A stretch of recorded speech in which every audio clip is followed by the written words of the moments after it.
Hey, hey, we're on the air. And we're on the air without any hair. I have shaved it off. I am back from the bush of Canada.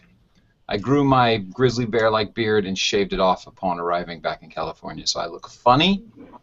And with that, I'll say, hello, everybody. Welcome to Game Audio, hour number 68, the year I was born. Best year ever, 1968, not 1868 like some of you are thinking.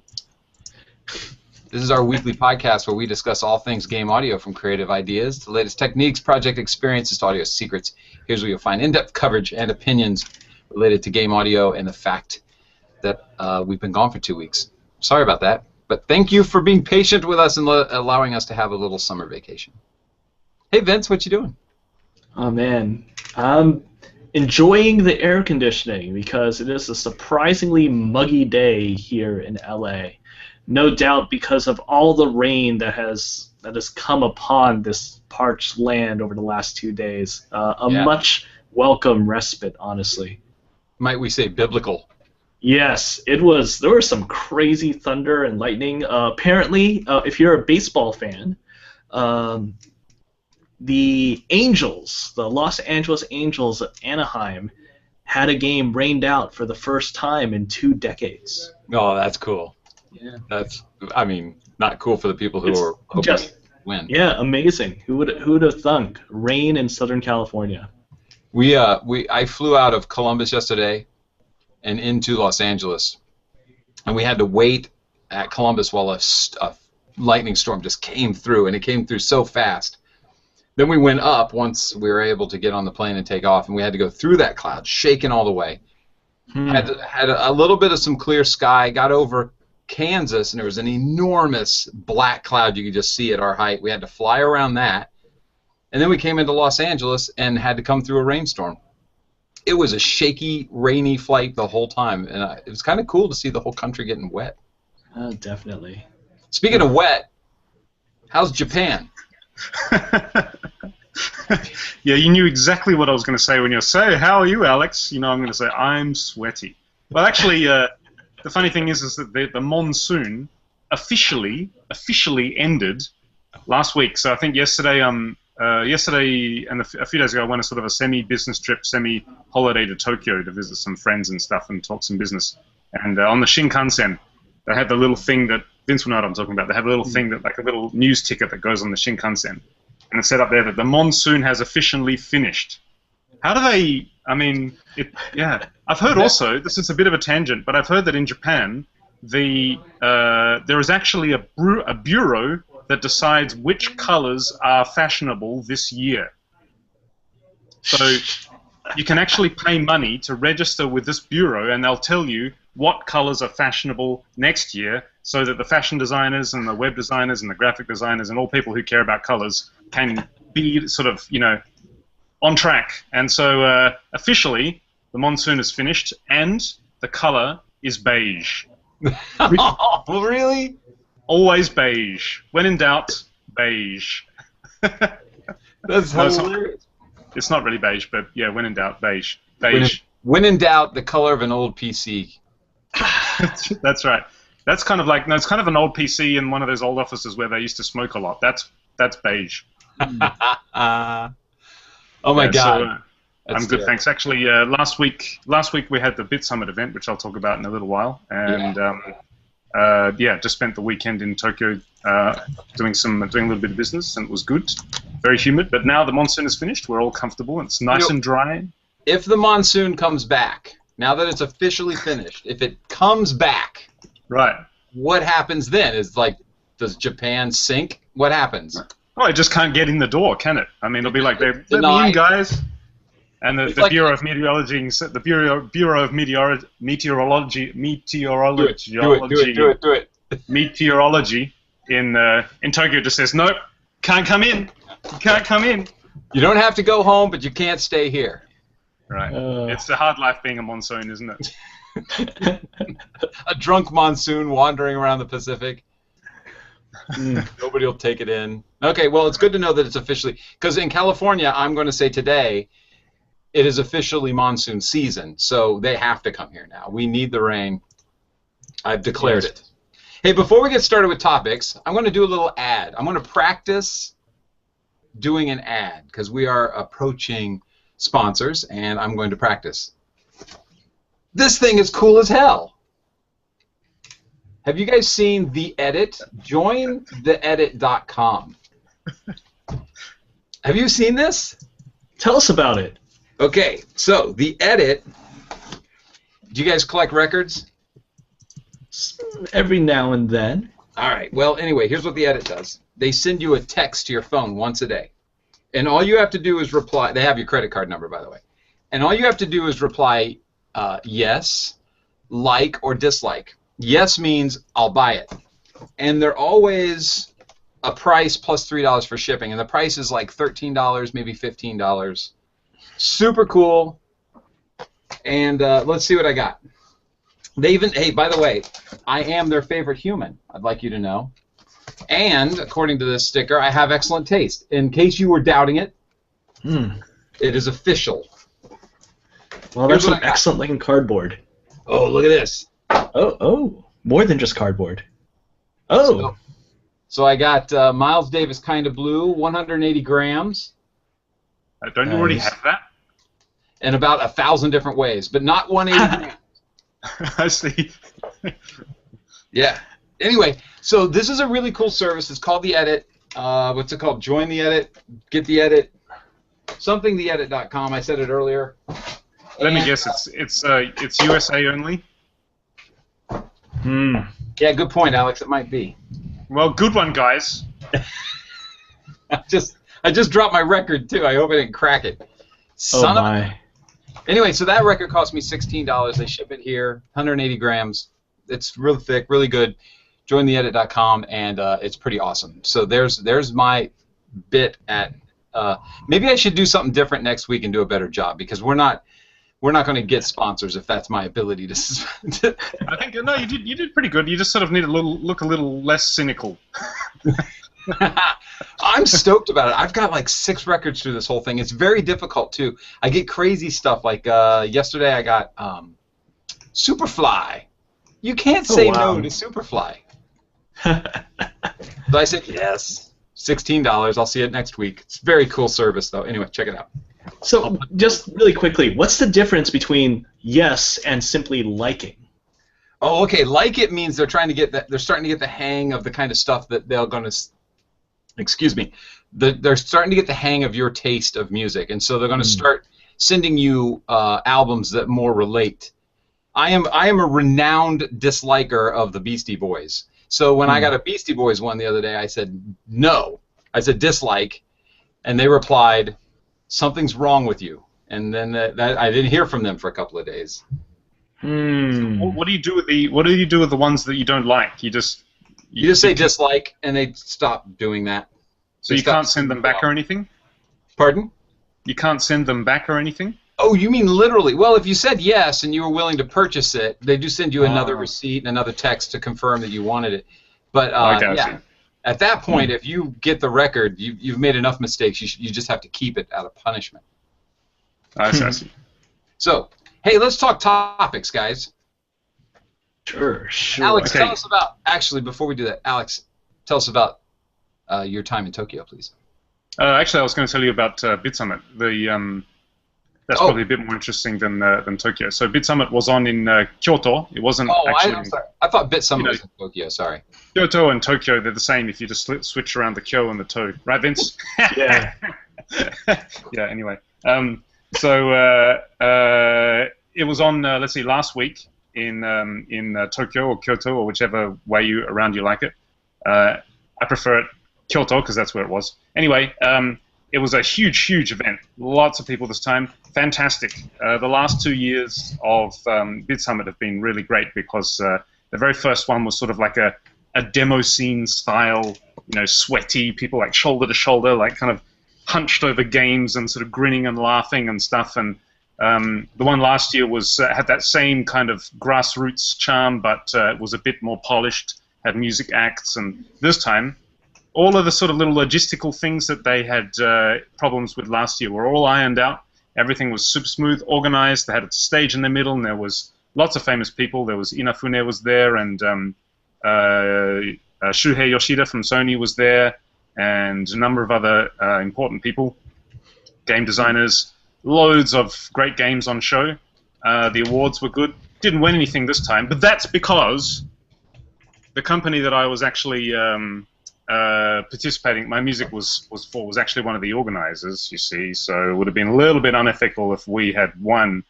And also because I won the sound design award last year, you know, it would have been a bit fishy if I had won it again this year. So I had to kind of tone back the quality a little bit. Absolutely. You had to make it fair for everybody else. I totally. I mean, you guys know what it's like. You know, you got to make your stuff crap sometimes too. You know, let other people kind of, you know, come up. John Williams does that every once in a while too. It's only fair. Right. Yeah. Anyway, one sort of small highlight, which Vince might be entertained to hear. Actually, I was thinking about Vince when this happened. This guy comes over to play our game. I was exhibiting a game called Fractures with the Vitae backroom. Vitae is where I work part-time. And this guy comes over and he's commenting about how he likes the music. And I said to him, well, thanks very much, because I did the music. That's very nice of you to say that. And he said, oh, really? I'm a freelance game audio composer based here in Kyoto. And I said, oh, that's great. By the way, did you know that just around the corner at that table over there is sitting Manami Matsumae, who is the legendary composer of the Mega Man soundtrack. She's looking a little bit bored over there. I couldn't go over and talk to her because I was very busy at the booth. So I said to him, you should go and chat to her because she's a legend in game audio. And he said, oh, yeah, I know who. She was my teacher. So, of course, the next thing I say is, great, do you think you could go and get her to come over and here and play our game? Yeah. So I said, yeah, sure. So he went away, and then about 15 minutes later, nothing happened. I just lines of people to play the games, which is the great thing about BitSummit is people, all very typical Japan, everybody lines up to play all the games, and it was really... Anyway, and I turn around, behind me is standing Manami Matsumae herself with a big grin on her face, standing there with her student, waiting to play our game. So now I have like these sort of, you know, game development students with the main attendees at BitSummit. They're all lined up to play our game, and then I've got this legend in game audio standing over here, waiting to play our game. It's like, So I asked her if she would mind just sort of if I came over and got her when there was an opening to play, and she was really, really, really nice. Aww. Really nice. Like it's wonderful when you meet. It's nice to meet sort of somebody that you idolize, but it's even nicer when you meet somebody that you idolize and they turn out to be a really, really nice person. Yeah. She's apparently now she still works out of her home in like little home studio. She's got kids as well, so it's kind of interesting because she's sort of like she looks like just a sort of a typical Japanese housewife with kids, and you know. But then when you know about what she has done and what she's contributed to the game, the whole, you know, the legacy of game audio and game audio soundtracks, is sort of, you know, it just becomes incredibly cool. And then the fact that she's really easy to talk to and she's very curious about what's going on and very eager to hear different games and different. So she sat down and played our game and gave some really good feedback for me, which was really nice. And yeah, I kind of thought to myself, I'd love to, because she's based here in Osaka, so I'd love to go to her to visit her at her studio. But you know, visiting Manami Matsumae at her studio is going to her house is the same thing because she works at home. It's kind of a bit, you know, it's kind of a little bit awkward. So what might be nice is if I could actually get her in here for a show with us. Well, that's what I was going to say, but I didn't want to interrupt. When you asked her if she could, you should have said, be on the Game Audio Hour, not play our game. I don't know what happened that caused you to not do that. Yeah, I was thinking how we would do it because she doesn't speak much English. I think she writes a little bit of English because if you follow her on Twitter. What? Neither do we. We're not very good at English either. Yeah, that's true. Yeah. So I think might be good if I could sit together with her and we could be in the set. That'd be easier for me to translate for her. Yeah. But yeah, it would be really nice if we could. I think she would really do it if we asked her because she seems really eager and open to sort of keep fresh with what's going on with game audio. So anyway, that was the small highlight of. Sorry, what? The things that we could learn, that would be amazing. Yeah, actually, Vince, you're coming to Japan in November. Did you say? Yes, in November. Yeah, first week of November. What we should do is we should see if we could break in and like get some time with her because I'd love to introduce you to and It'd be cool to interpret a conversation between the one and the only Vincent Diamante and Manami Matsumaya. I mean, that would be high pressure interpreting right there. Man, that would be really cool. I mean, I love a lot of her stuff. I mean, obviously she's most well known for Mega Man, and she recently worked on stuff like Mega Man 10 and Mighty Number 9. But I remember a lot of her stuff when working for Capcom late 80s, early 90s, and a lot of those arcade games like Magic Sword and UN Squadron, all those CPS-1 games. And those things are actually really fresh in my memory, just to sort of allied into this, because last weekend I was over at a little convention in Northern California called California Extreme.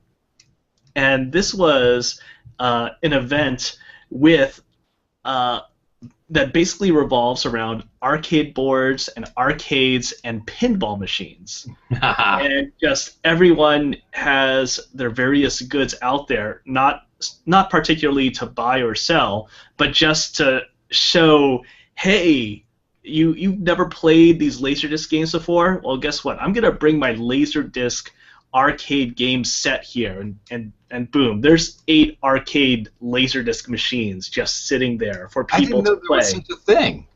I had no idea it was a Laserdisc arcade game. Oh, really? Yeah, there are Laserdisc arcade games. There's and all those Laserdisc arcade games were next to the Sega quote holographic unquote arcade machine. But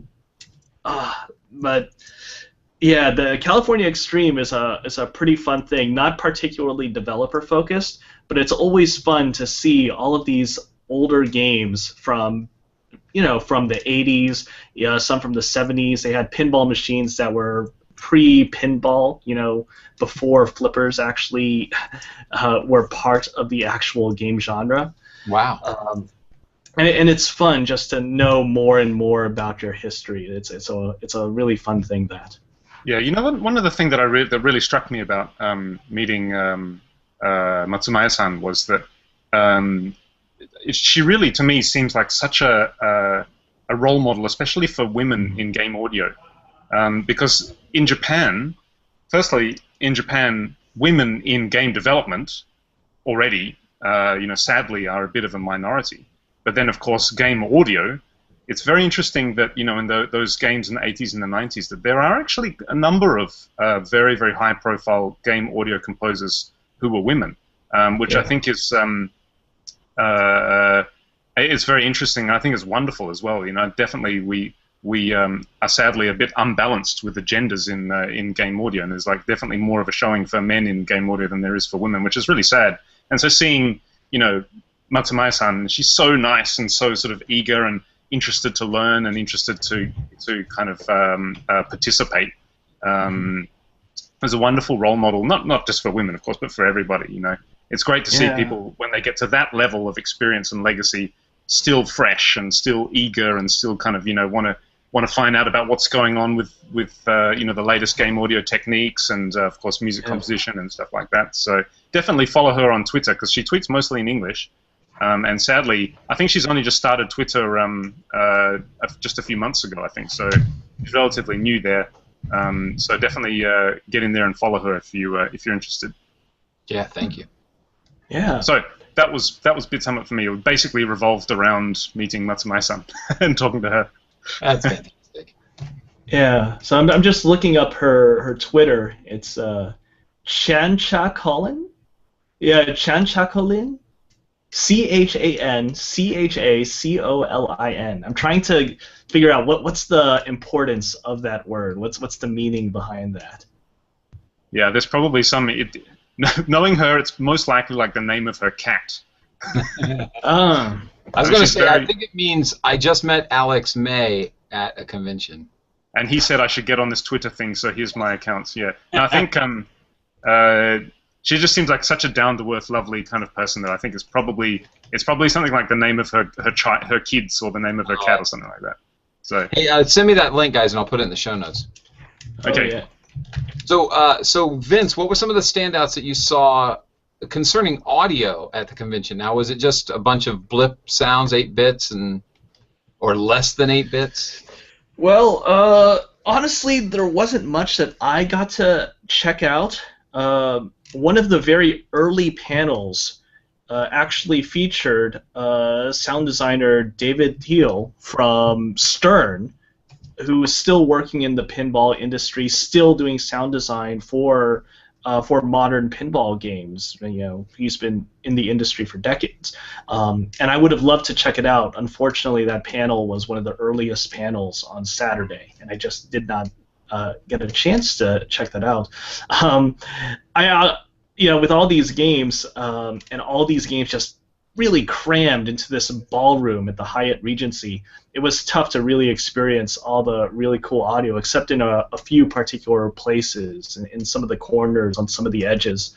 I think what was really fun, actually, was a lot of the older pinball machines, the electromechanical pinball machines, as opposed to the modern electronic CPU-driven games, and they just sounded and felt really, really good to play. Because sound is so much so connected to the way that we feel things, and feeling those vibrations. And when you start playing pinball really well, it's all about really getting into the machine and tilting it, really giving it a lot of body anguish, and the sound actually really affects you as you're playing that game. Especially the one that goes off when you tilt the machine. That's the one I hear all the time. Oh yeah. Interesting the way that that game audio has moved, isn't it? When you just think about it in the context of where it all begins, in the sort of the arcades in the 70s and the 80s, where you just can't hear anything, much like in a trade show. You just can't hear it. It's like that kind of ambience of like all of these machines playing their music and the sounds at the same time, and you really have to sort of focus on the sound that's coming at you from the front from this arcade machine, and they're all kind of vie for volume, so the louder the better.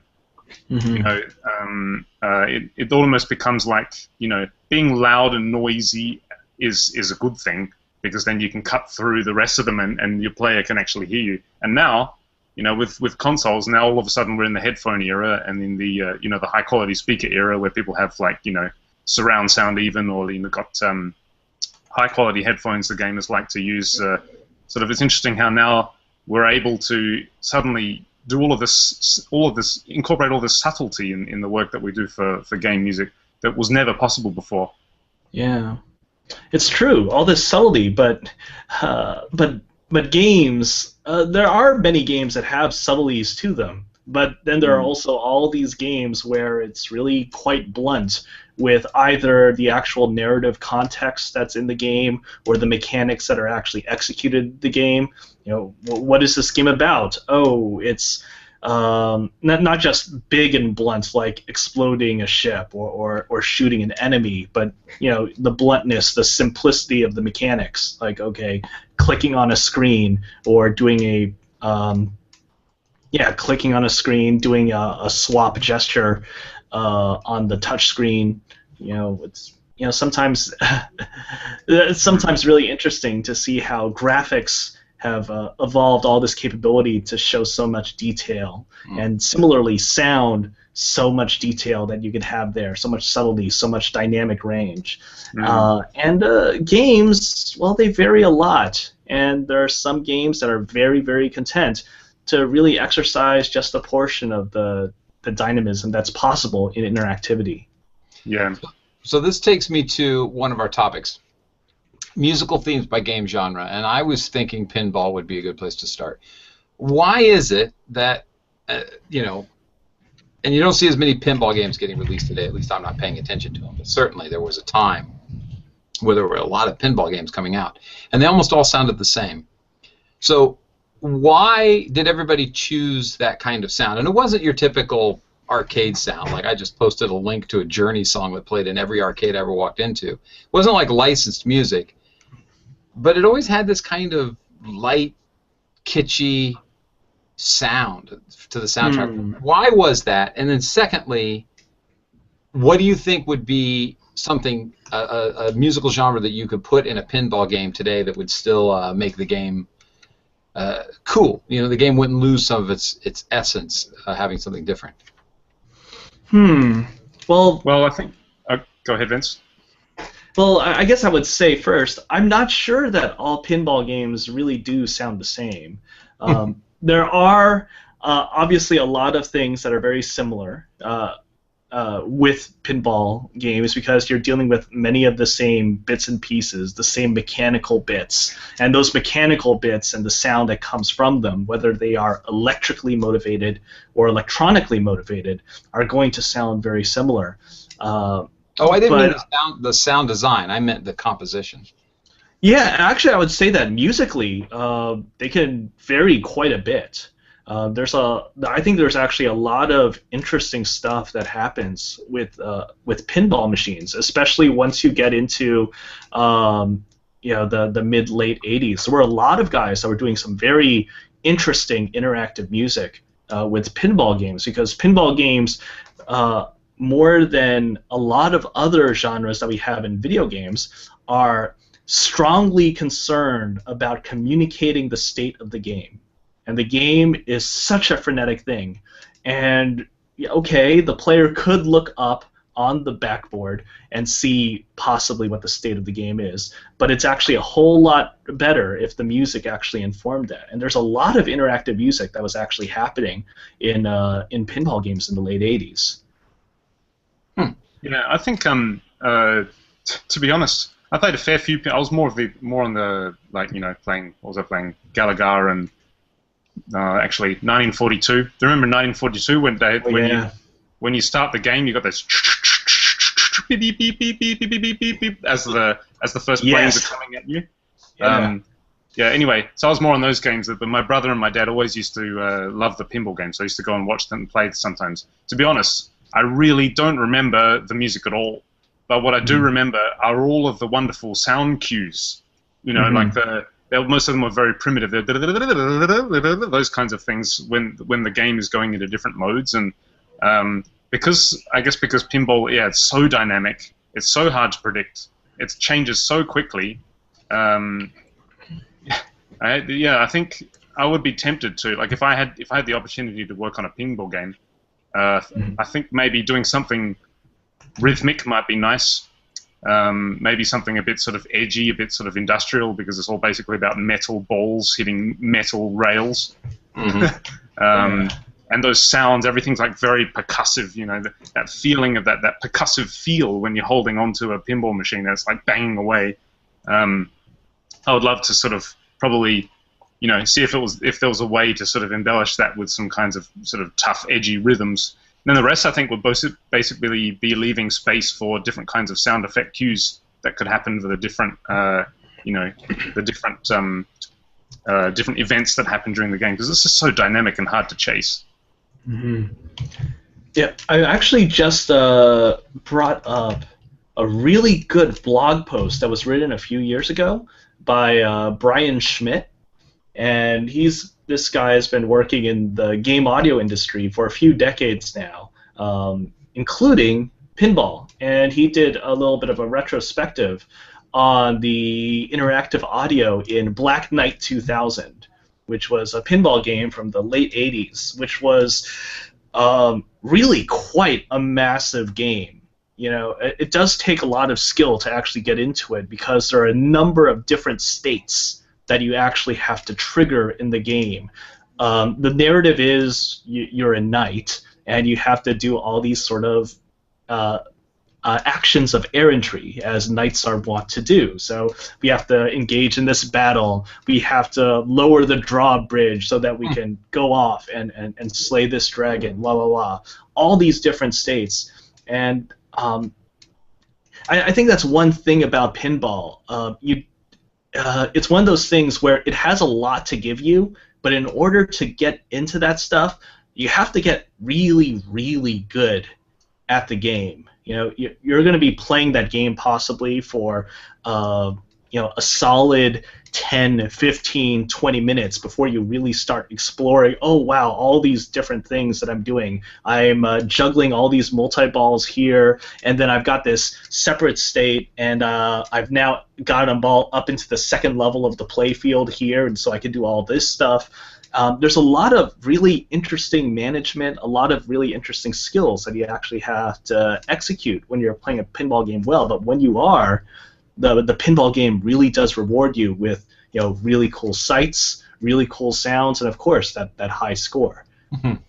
What percentage do you think, this is just sort of veering a little bit off from game audio, but what percentage of a pinball game does everybody think is luck, and what percentage does everybody think is skill? Because whenever I play, inevitably, something happens and the ball's like plummeting right down the middle. And I just can't do squat about it. Oh, God, God. And it's like straight down the middle. It's like, well, thank you, pinball. I enjoyed that. Tilt. Yep. There's a lot of skill. I would say there's actually very little luck. You've played wind instruments, right? So Me? Yeah, you've played plenty of wind instruments. So the way that I would describe it is, when you, and I'm not sure if you'll agree with this, but in my experience with learning a wind instrument, it's this funny thing where one of the hardest things that you have to do with a wind instrument is actually the first thing that you need to do, which is actually make a sound and getting that embouchure right and feeling that. With pinball, it's a similar thing where if you do not engage the machine in any way besides the flippers, you're not really going to go anywhere. And it really does become just a bout of luck every game. But once you are able to consistently work within the parameters of how far you could just nudge the machine left and right, it actually becomes close to a 100% skill game. Yeah, I kind of, because I could watch my brother, be playing the same pinball game for like 30 or 40 minutes on one coin. And then I would play for like, 2 minutes before the ball plummets right down the middle, and I just said, well, what's the point of this? So I must not have gotten it. That's why I went back to the 1942 and did that instead. Right. It's just they're different skills, right? And the feedback to actually reward you for learning those skills is rather different between those game genres. So I had one. Oh, go ahead, Carl. Go ahead. No, please. Just one more question. I'd love to know for people who. So I think in the chat room, Matt Ullman looks like he's a bit of a pinball fan as well. Please tell me, are there any pinball games, software pinball games, that you find that capture some of that magic of the hardware equivalent? Man, not really. I know some friends have been showing me some pinball games on iPad, and it's a really great platform for basically emulating a lot of great games from yesteryear. But I've never really enjoyed them the same way as if I have that machine right there in front of me. Yeah, I mean, if you tilt your iPad, it's out a window. Yeah. Yeah, that could be a troublesome thing. Hey, so what audio lessons can we learn from old pinball machines that we could bring into a modern composition or sound design environment? Excellent question. Excellent question. I would say the importance of the stinger. Stingers are great. Stingers are really important. Yeah. How about the really fast reaction? Because I feel that soundtracks for games today are not as immediate in their response. Like you're going to get rewarded with really big motifs or something if something big happens and you move into a cutscene. But typically, compositionally, if you're playing a game and you open a treasure chest, there might be a motif that plays in the background depending upon how serious that treasure chest is. That more than likely, it's going to be handled in sound design. You're going to hear like some magical da-da-da-da, this thing opening. So should we incorporate more of that granularity to compositions? Would that be too heavy on the ear? Would people get tired of having some kind of musical moment happen with everything that happened? Well, not everything, but a lot of things happening in a game. Have we paced ourselves musically perfect for games right now, or could we learn from pinball to add more emphasis? I think one of the things is, the sound that is made in a pinball game is very much motivated by the player's skill. Everything that happens is because the player actually caused it, and it's a really significant part of the whole audio soundscape. And really being in touch with that, what this player-motivated sound is, when thinking about how the music is going to accompany it, is a really important thing. And it's, this isn't just a pinball thing, but for a lot of other games where the player's skill is a significant part of what the actual sound of the game is. So I'm going to go back to when I was working on a fighting game. And the actual sounds that are made by a person who is a newbie at playing fighting games versus a player who's played fighting games all his life and understands what you mean when you say, Roman cancels and the Valle custom combo and all that stuff. The actual sounds that happen when those two players play the game are going to be totally different, even though they're comprised of essentially the same things. And having music that actually is able to correspond with both of those things is really important. Having a mix that is able to accommodate the player's skills that motivate the different types of sounds. Yeah, well said. Well said. Anybody got anything else? You want to move on to topic 2? I think, we'll move on, but I think pinball games, long live pinball games. I hope that there's always a market for pinball games and that there are always people making them, because it's such a traditional, important part of game audio as well. It's been the way that they've done and the contributions that they've made, at least to the sort of common sense that we all have about the way music in games should feel. So yeah, I hope that they never go out of style. Indeed. By the way, have you guys ever seen the Japanese pachinko games? Oh yeah, I have a couple of pachinko.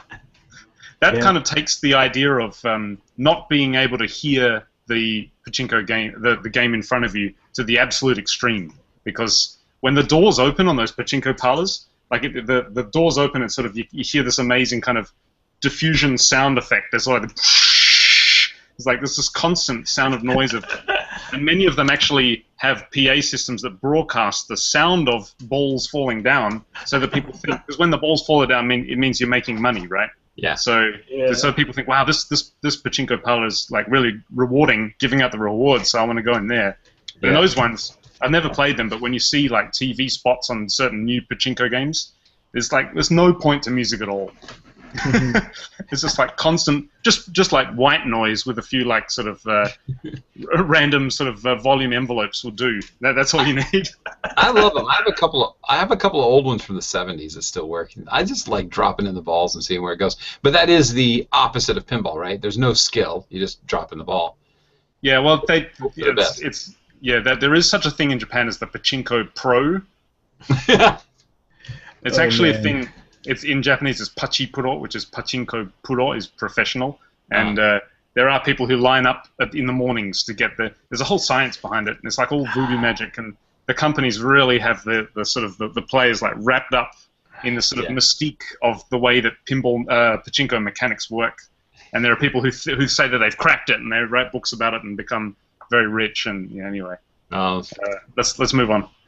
So topic number 2, I'm calling GASS, G-A-S-S, because that's the way my brain works, and it stands for Game Audio Soundtrack Substitutions. So take a game soundtrack that's famous and substitute it with something different. Again, along the same kind of topics. Maybe, for instance, Grim Fandango, famous soundtrack, but if you were told you could not make a soundtrack for the new Grim Fandango that sounded anything close to jazz, what would you do? And do you think it would take away from the game, or would it add to it?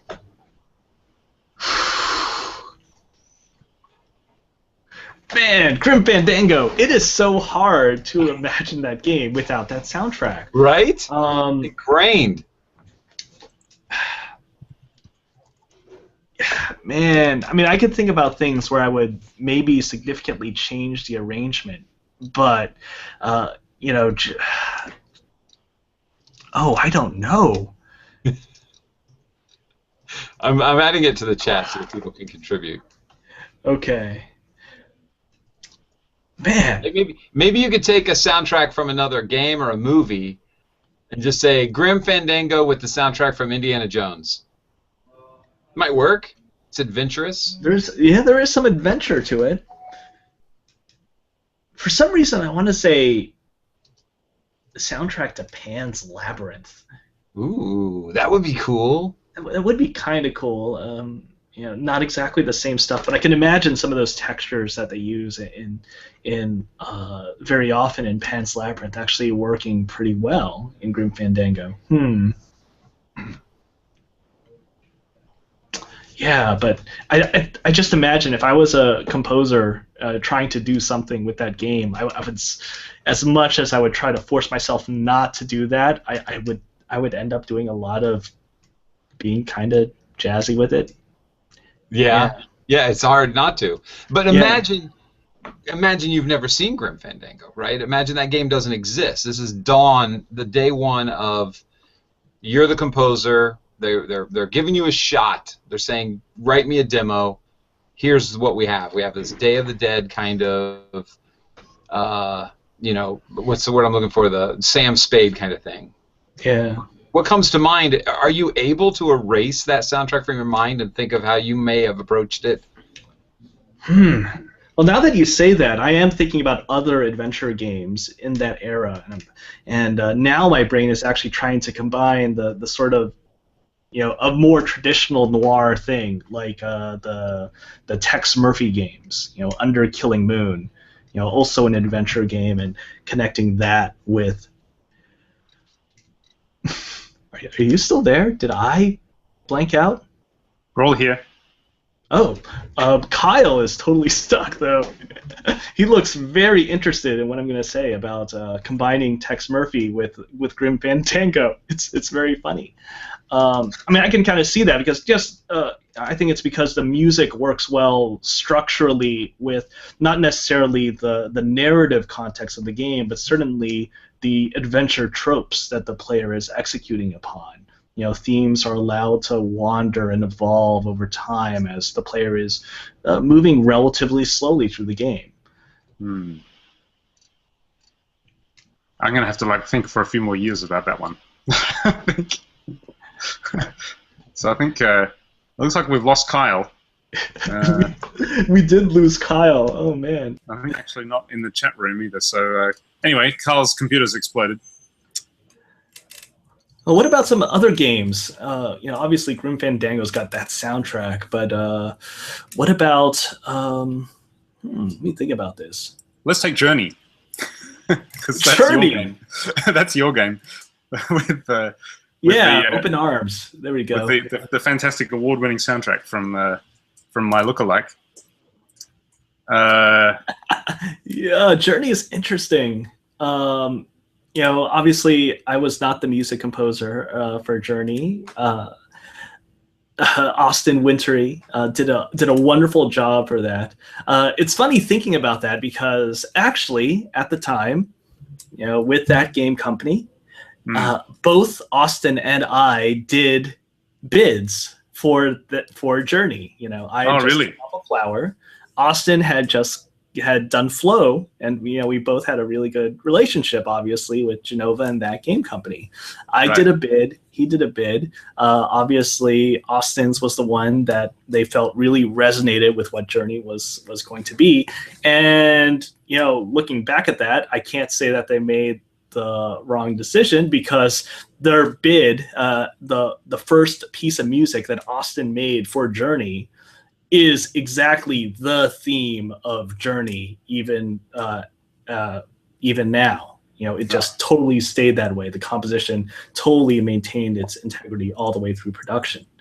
Right.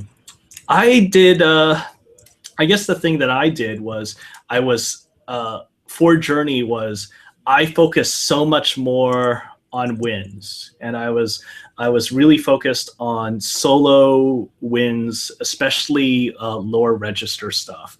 So I really liked bassoon. I really liked clarinet and bass clarinet, and I did a lot of that stuff. I liked the emotion of these wind instruments and having them sort of sound like kind of like solo voices that can be easily overwhelmed by the masses that can surround them. But when everything else is quiet, a solo wind instrument is really quite a beautiful, beautiful, heart-rending thing. I mean, yeah, very different from Journey, which is, it does have some solo wind work. It's got that flute in there, but but the cello really is Journey's instrument there. Interesting. Yeah, the Carl's back. I don't know what happened, but I'm glad you guys carried on. Thank you. We're just talking about, we've moved on from Grim Fandango, and we're talking about rescoring Journey. Ooh. I was going to say that Journey is a little bit similar. Well, actually, the game that Vitae was showing at BitSummit, which was called Fractures, which is a very, very, very, very early demo, about 3 months in, and I had about 6 days to do the music for it. That sort of takes some cues from the ideas that are in Journey as far as representing a sense of otherworldly history and age and culture in the way the world looks visually. So with the music, I was tasked with making something that seemed like it was plausible from a historical sense, even though it was very otherworldly and clearly not of this world. So there's a lot of sort of interesting, creative, ethnic detailing in the arts, which sort of give it that sense of a long history, and you get the sense, even though there's no storyline explained because it's only a 3-month demo, you get the sense that there's a lot more lore. That's L-O-R-E, lore here in this sort of setting than you experience. So anyway, that one thing that I really enjoyed doing, which I would probably do if I had the opportunity to do Journey, was I recreated in Yuhi Batzila their FM synth, a very realistic sounding stringed instrument patch, which doesn't really sound like anything. It sort of sounds like in between a lute and a mandolin and sort of like a halfway between gut string, steel string, small body resonant instrument, which was great fun to do in the FM synthesizer. But using that, I think I always like when a game looks really, really unrealistic. That is unrealistic, not in the sense that it doesn't look real, but it doesn't look plausible for our world. I always like to make sure that the sound seems that way too. So in the case of Journey, there's of course sand, and there's of course structures and stone and sky and things that you would associate with our world. But then when you look at the characters and you look at the setting, it's clearly sort of fantasy. And so I think recreating your own sort of instruments, and I guess if you're not into synthesis like me, then even just making an instrument to record with, I think that would be a really cool approach to go with Journey. That reminds me of another topic to move on to, but I want to say one thing that came to mind about this topic is that there's a lot to be said. The reason this is a difficult topic is because a lot of people came together and made a great decision about what was the right music for a game. Not to be sycophantic, Matt Uhlman's in the chat room, the Diablo soundtracks just blew me away. And being a guitarist and somebody was like, here's some guitar for a video game, unbelievable, What Vince did with Flower, you can tell, it's almost like no matter whether you're educated in music or not educated, we're all listeners, and there's something that happens when the right soundtrack comes together with the right, game, and they match up, and then it becomes very difficult to decouple them and replace it with something else. I think that's an important thing to mention, that this industry is full of fantastically talented people who are capable of making really, really, really good decisions. And it's easy for us to complain or say, oh, I would have done different with that soundtrack, but in some ways, there really isn't a change you can make to Grim Fandango, I can't think of any better way to make that soundtrack sound the way it sounds, One of my favorites was Dig, and I always wanted to come up with something that sounded as good as Dig sounded, and I'm just not talented enough to do that. I'm fine admitting it, because that's Michael Land, right? Yeah. Yeah, I mean, that soundtrack just... I played that game, just like Diablo, I played that game because of the soundtrack, I was so engrossed in it because of what was happening that it just kept me moving through the game. And I studied archaeology just a little bit as a minor, and so that game really appealed to me, Dig. Musically, aesthetically, thematically, those things came together for a fantastic experience, and you can't decouple them, really. Yeah, definitely. So that's the dig, by the way, not Dig Dug. If you're looking to Google it, it is the dig, and it's a great game. Great game. Oh, it's unbelievable, and you can get it on Steam. I have it on Steam. I still run in there and play it. So last topic, I just want to keep moving because I really want to get this in. I think it'll be fun. I was listening to NPR, and they were talking about a guy in Poland who just created, 2013 I think he did it. He finished creating Leonardo da Vinci's Viola Organista. And I've got a link I'll send. It's basically, I didn't see it. I was obviously listening to it. It was NPR, but it impressed me as being kind of like an early hurdy-gurdy, except with piano strings, or with piano keys, excuse me. But what struck me was the first thought I had was how long before Sonic Couture puts this out as a library, and then that made me realize, as much as I love Sonic Couture, and I love you, Sonic Couture, about half of your library I don't use because I can't find a place for it. So I thought, what kind of instruments do you have in your library that you have not been able to use? Great question. Can we use synths as well as sample libraries? The whole thing. Okay, I'll go with one. I'll start off. Although this may be a bit of a different tack because, as you know, I'm not really big on sample libraries. I was finding myself relying extremely heavy on drum synth by a sonic charge called Microtonic, and I decided to expand my repertoire of drum synthesizers. So I got one called Drum Spillage 2 by a company called Audio Spillage, and I got it because just at least looking at it, it was so fully featured that I thought, wow, that's great. I should. It's got so many features, so many different sort of synthesis engines, and there's like a great little distortion section for it, and it was really, really fully featured, and just couldn't get into it. I think that was mainly because of the way the UI was set up, or just that it's way too functional. There's sort of too many things it could do. So why would you use this thing that could do anything when you know that if you want that sound, then you've got this, and if you want this sound, you've got that? It's sort of like a case of trying to be a jack of all trades and perhaps a master at some of them. I don't know. I never really got that much into it to try and figure that out. But that kind of made me realize that when you buy a synth plugin, make sure that it has a very, very strong character that you know that you can go to it for this kind of sound. Because if you don't know that at the point of purchase, it'll probably end up being something that just sort of sits there gathering dust that you never use because, when you're under pressure and you need to produce quickly, it's sort of, you just don't have time to sit there and fiddle around trying to see what something can do. So, yeah, sorry, a bit of a different direction from sample libraries, but that's one thing that I would say. No, it doesn't have to be sample libraries. Any kind of instrument that, and Matt Uelman has pointed out that it is kind of a genre-specific question. But I'm speaking more generally about just think about what you have in your arsenal and what you don't use. And then think why you're not using it. Is it because you haven't had a game that it would fit with? Or is it because you thought you would use it, and the more you delved into the library or the synth, it was too hard to understand. It had too many options.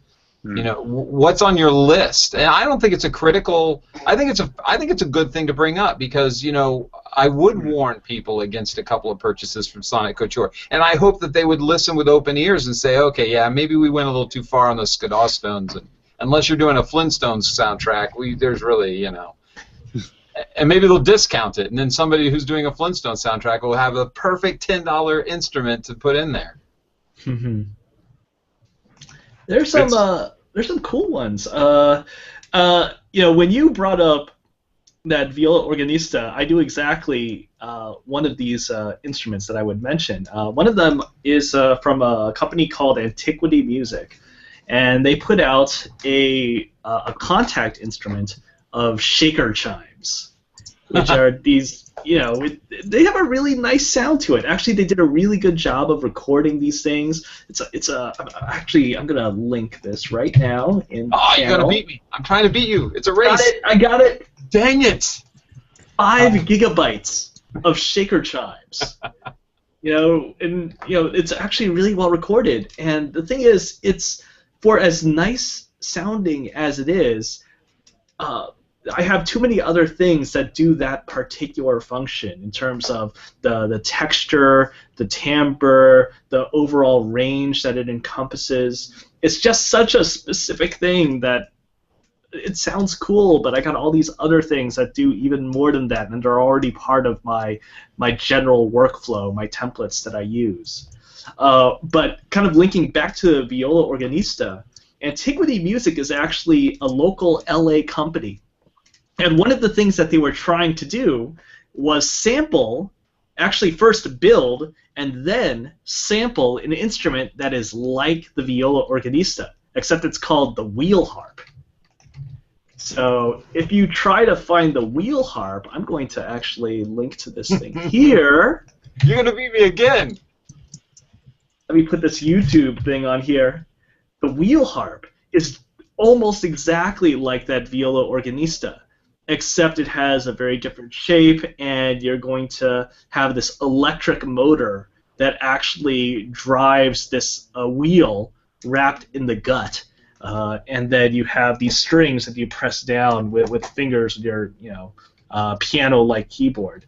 It creates a very, very similar sound to the viola organista. And I was really hoping that they would be able to build and sample that thing. But alas, it was not to be. Their Kickstarter failed a couple of years ago, so. Yep. Pretty cool. We've got quite a chat going on in here as well. Matt brought up another great point about, he avoids. Correct me where I'm wrong, Matt. I'm skimming the chat. He avoids using a Strat because it's been used so many times. I mean, what else are you going to do with a Strat guitar? Sounds so specific. And I wasn't thinking about that. I was thinking about software libraries. Alex brought up synth, but yeah, there's actual. But nobody gets tired of a violin, There's. It depends on the project really as well. Because Matt also mentioned the classic Roland sounds like the 303, 808, 909, all those ones. Yeah. And they bring with themselves such a legacy sound that can be a really powerful thing. For example, with the game that I'm doing at Vitae, there's a bonus thing that you get that triggers this corny 90s rave track. And what better way to get a corny 90s rave sound than with like a really untreated TR-909? I mean, it's just like, that's the sound. And it's the same thing with, of course, guitar sounds as well, that the P-bass and the Strat and the Tele and the jazz bass, there's such a, and of course the Les Paul, and we could go on and on and on. Yeah. There are just times when you need that legacy sound, and there's no better way to get it than with those legacy instruments. But if you don't need that legacy sound, then as Matt says, it's there's a whole world of different instruments and different synth sounds and different drum samples and drum synths or whatever. There's a whole world of possibilities out there if you're not needing to lock onto that legacy. So in my sample libraries, kind of to come back, I never use a piano out of the sample libraries. Do you guys use pianos? Sure. I tried to make one once. Does that count? That's well, in that case, well done, sir. Unlike that, you know me.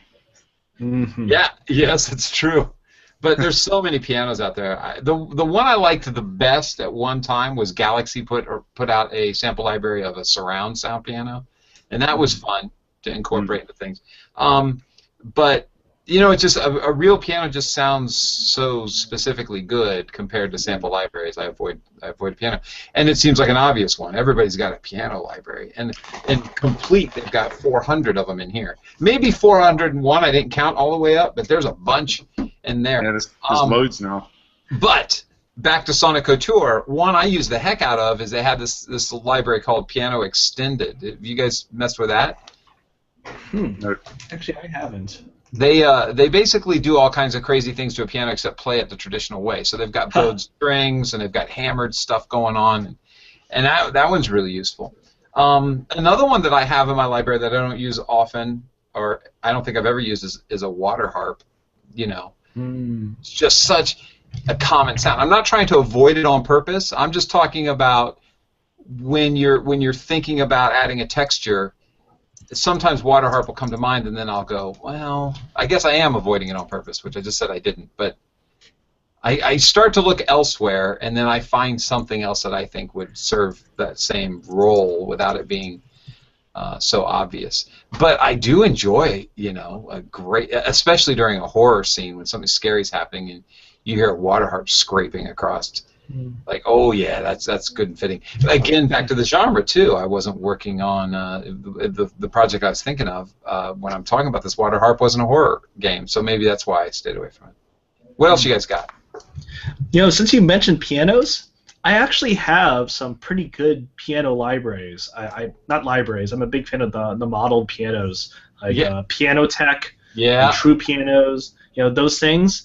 And for some reason, 99% of the time, I actually use the relatively worse pianos that are included with Complete. Which are like, okay, they're not the multi-gigabyte things. They're just not as extensively sampled. They're not as pristine sounding. And yet they just seem to fit better with a lot of the stuff that I'm doing. Maybe that's because they're just... sometimes the piano can just sound too good with all the sampling technology that we have these days. What about like Native Instrument put out the Giant? It's almost as if they even are recognizing that, what more can you do with a piano? We got to find something unique so that people will be interested in our pianos. Have you used the Giant? I actually haven't. And to be fair, let me not sound ignorant. The Giant exists. They sampled it. It's a giant, 3-floor soundboard on a piano or something? Yeah. They just sampled it. They didn't create it. But they're looking for unique piano sounds. But I haven't used the Giant. There's a great... sorry. Somewhere on YouTube, there's a great review that I was watching where they compare. They have the same piece of music that plays on the different Native Instruments piano libraries. Like there's the Maverick. There's a whole bunch of them now, anyway, and they all sound very different. So I guess it just really depends on the application that you want. Mm-hmm. Oh, Matt M was talking about some interesting stuff about going through fuzz pedals and stuff. Mm-hmm. Get really, really good textures. Which brings to mind, take some of these libraries you're not using and stretch them, do weird things with them, which is basically what sample library companies want us to do, right? They want us to utilize our entire palette, not just a straight piano necessarily. There are some great electric pianos coming out of these. Certainly, I don't have a Wurlitzer 300. Is that what the small I love that sound. I have a Fender Rhodes 73, but I don't have a Wurlitzer, and those are two very distinct sounds, and so I do look to libraries for those.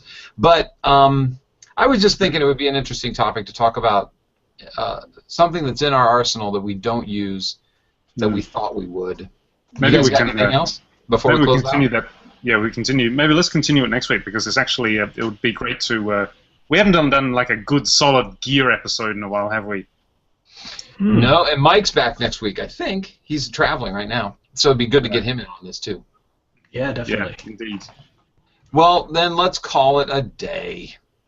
Whew. Sorry, Kyle. I know, I've been gone for 2 weeks. I wanted to keep going. But, it's important to keep the show at an hour because, man, I turn off a podcast when it gets too long. One thing, Kyle, we should just quickly update everybody on the status of our switch to a different hosting platform for the Game Audio Hour. So you want to just give us a quick update? Yes, we are going to go to Twitch, and we are hoping that next week's show will be our first show. That is the plan, but what is my nature is to not make promises because the world does crumble beneath my feet once in a while. But we have everything in place, everybody ready to go. I've got lower thirds made for everybody. We're going to switch to a Skype-based broadcast, Skype-based technology broadcasting to Twitch. That's the plan for next week. So watch your Twitters and watch your Facebooks and watch your LinkedIn's because I'm going to be announcing where to go. But this page, gameaudiohour.com/live, is still going to have the Twitch feed on it. So I guess really the chat's still going to be here, and you're still going to go to the same page. Actually, I just wanted to confirm that, actually, because I didn't know that. Is people going to be contributing in the chat, in the Twitch chat, or here on this regular chat? I guess on the Twitch chat, right? Well, that would be the plan, but I think you have to have a membership, and so I was just going to have both of them open. I'm going to leave this chat. Actually don't need a membership. Oh, you don't? Oh, okay. Well, Yeah. thank you for letting me know. Yeah, you can participate in the chat without the login. It would be more convenient if we're all in Twitch, but I'm still going to leave this chat room available because next week's show is going to be a crossover show, and we'll use this chat room to guide you then into Twitch's chat room. Okay. That's the plan. I like this. And hopefully the quality will be better, and I won't get dropped by the Googs like I did today. Not well played, Goog, because we're about to leave you. You shouldn't have done that. I don't know. Well, we're technically still with them because it'll be broadcasting on YouTube later. I mean, it'll be uploading to YouTube, right? And that's all. Yeah, Google. that's true. You cannot escape the Goog. Oh, the Goog. The Goog is watching you right now. Hey, you know, guys, we can't go because we have to mention it has been. Sorry, I'm looking for a link so I can send it. And I just closed it. That was really smart. So, unfortunately, and I'm going to butcher the name, the passing of Satoru Iwata, who died at 55. Yeah. What a young age to go. Very sad to know that. Yeah. CEO of Nintendo. That's our first. It's our first show since he passed away. I'm sorry we didn't bring it up sooner. Very sad. Yeah, sadly, the very same weekend that BitSummit was on was when he passed away, and it's going to change things, I think. Nintendo is a very, very large, very, very traditional Japanese company, and when the top passes away, and other people, take to the, I mean, like any company really, just being a Japanese company doesn't mean that they'll remain the same even after the top has passed away. But I think the character of the company and the way that they interact with the market and the things that they do with their games is inevitably going to shift over the next 5 to 10 years. So certainly for the better. I mean, Nintendo is such a great company. They've contributed so much to the history of video games. So let's stay positive and have high hopes for where Nintendo is going to turn next now without their wonderful, wonderful leader. Yeah. Have they made an announcement about who will step up? I don't think so. Yeah, I don't think so. Not yet. Maybe they have. I don't know. I've kind of been out of the loop for a little while, but well, anyway, it's sad, and we're sorry to see him go. And thank you for all the wonderful direction he gave Nintendo. Yeah, play some Balloon Fight while you're at it because that was a great game that he made. Yeah, that's amazing. All right, guys. So follow us on the Instagrams, tweet us on the Facebooks, and face us on the Twitters, and like us on the YouTubes. I think that one's actually correct. Good job. And we'll see you next week, guys. Okay, see you. Bye. Bye.